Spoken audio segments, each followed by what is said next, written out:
Oke, selamat pagi buat kelas 7. Dan materi hari ini adalah peta, atlas, dan globe ya. Peta adalah gambaran sebagian atau seluruh wilayah pada permukaan bumi dengan berbagai macam penampakannya di bidang datar ya, seperti kertas atau kain yang diperkecil dengan skala tertentu. Ilmunya ilmu membuat peta atau yang mempelajari peta adalah kartografi, sedangkan orangnya adalah kartografer ya. Selanjutnya adalah syarat peta yang baik secara umum ya. Yang pertama ada konform ya. Bentuk dari peta harus sebangun dengan kondisi yang real ya. Yang bukit ya bukit, sungai ya sungai, kan? Jalan ya jalan. Kemudian yang kedua adalah equidistant, jaraknya, jarak dari titik 1 ke titik 2 atau titik A ke titik B. Jika dikalikan dengan skalanya maka harus sama ya, real di lapangan. Yang ketiga ada equivalen, bidang peta setelah diperhitungkan dengan skalanya harus sama ya bidangnya. Contohnya lapangannya harus seperti lapangan, kan? Kemudian jenis dan bentuk peta menjadi ada 3 macam ya, berdasarkan isi, bentuk, dan skala ya. Dari sini yang saya bahas adalah dari peta berdasarkan isi, bentuk, dan skalanya. Yang pertama berdasarkan isinya itu ada peta umum. Peta yang menggambarkan seluruh dari penampakan permukaan bumi, baik penampakan alam maupun penampakan budaya, jadi seluruhnya ada di satu ya. Maksudnya ada sungai ya sungai, jalan-jalan, laut danau dan sebagainya. Contohnya ini peta dunia ya, jadi satu di situ. Kemudian yang kedua ada peta khusus, peta yang hanya menggambarkan satu aspek dari satu gejala di permukaan bumi. Contohnya peta tematik atau peta kepadatan penduduk, misalnya di Cilacap, Banyumas, hanya kepadatan penduduknya saja, persebaran penduduknya, kemudian hasil tambangnya di sini apa, itu peta khusus. Kemudian peta berdasarkan bentuknya. Yang pertama ada peta datar, dibuat di bidang yang datar, kain, kanvas, atau papan triplek.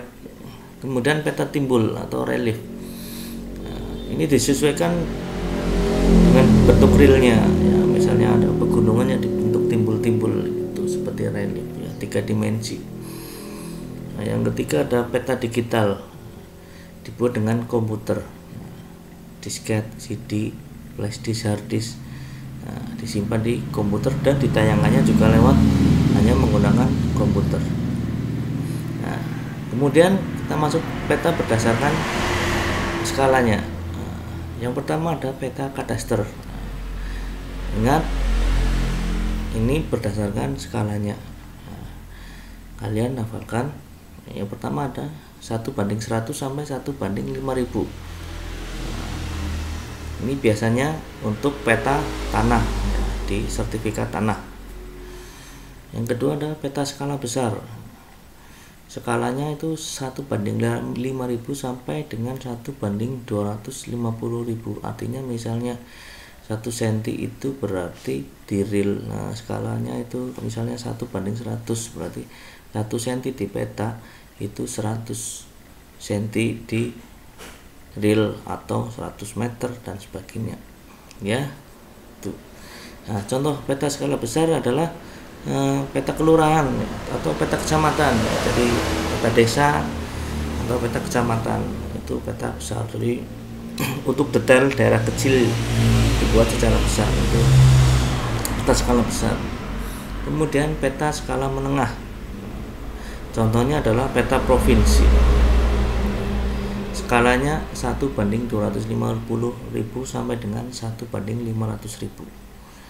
Kemudian peta skala kecil, skalanya 1:5.000 500.000 sampai dengan 1 juta. Nah, ini contohnya negara ya, peta negara, benua dan lain-lain.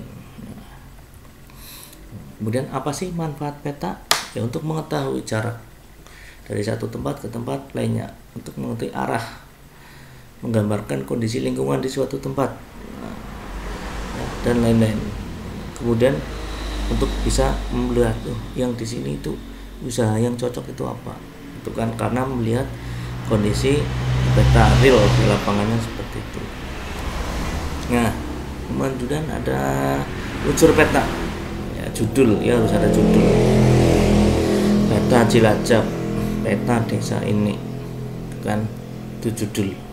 Kemudian harus ada skala ya, ini contoh skala. Nah, ya ini skala. Nah, tiap 1 cm mewakili di sini 10 km. Nah, dari sisi peta itu ini contohnya ya, saya di sini 0,1 cm di peta mewakili 10 km di real. Kemudian orientasi peta itu arah mata angin ya, arah mata angin. Nah, kemudian ada legenda. Nah, legenda itu keterangan ya, contohnya lapangan terbang atau bandara. Kemudian kalau yang bulat hitam ini ibu kota kabupaten dan lain-lain. Grid, nah, peta grid. Nah, peta yang berdasarkan garis lintang dan garis bujur. Nah, ini kalian sudah belajar di awal semester 1 garis lintang apa, garis bujur apa. Nah, kemudian yang terakhir ada globe ya, kalian sudah tahu ya bentuknya seperti ini globe. Globe ya adalah tiruan bola bumi dalam bentuk kecil. Garis lintang dan garis bujur jaringan garis saling memotong tegak lurus yang tergambar pada globe. Nah, ini ada garis-garisnya, ini garis ya, ini garis lintang, garis bujur ya, ini globe. Kalian sudah tahu ya. Demikian, terima kasih atas perhatiannya. Jangan lupa klik like dan subscribe agar kalian tidak ketinggalan. Kemudian komen ya, kalian harus komen sebagai kalian sudah menyimak materi ini. Demikian, terima kasih, tetap semangat. Selamat pagi. Wassalamualaikum warahmatullahi wabarakatuh.